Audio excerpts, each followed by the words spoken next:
Environmental issue pitting landowners in Nebraska against TransCanada, the company looking to build the Keystone XL Pipeline east of the Sandhills. President Trump approved the route about 1 month ago. Nebraska is the final state without approval, and some want to keep it that way. Senior reporter Jake Wazkowski is live in York, Nebraska with the latest. Jake?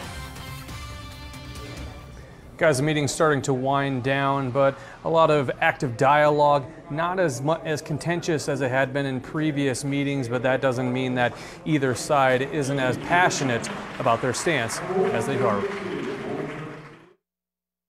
We've got to protect that aquifer. It's the greatest resource we have in Nebraska. It's the start of the latest round of public meetings on the Keystone XL Pipeline through the state.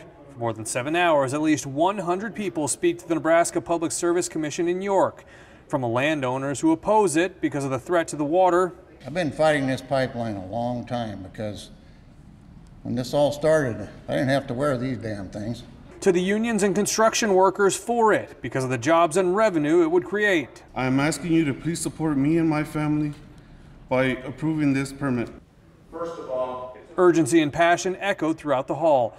Farmer Art Tandrup of Neely says he should be planting his corn today, his livelihood. But yet, this is more important than that to me, because if we allow this pipeline to go through and it leaks and gets into our aquifer, it can't be cleaned up, and nobody near that leak is going to be farming. There are 3 proposed routes.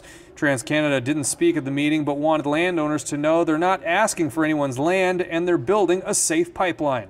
We are building a state-of-the-art pipeline system that we'll be monitoring around the clock, and more importantly, one of the questions we continue to hear is that landowners are under the impression that they'd be the ones responsible for cleanup, and that's absolutely false. Tandrup and others say a for-profit foreign company shouldn't be allowed to take land through eminent domain and run tar sand under Nebraska watershed. What they say publicly isn't what's in that easement. That easement leaves a lot of risk on me and the other landowners.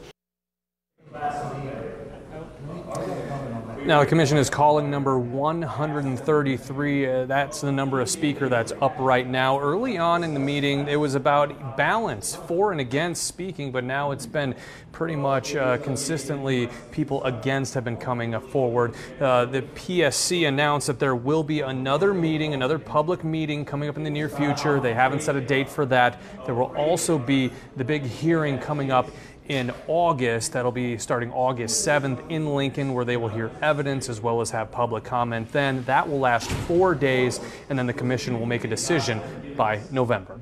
Reporting live in York, Jake Wazkowski, 3 News Now.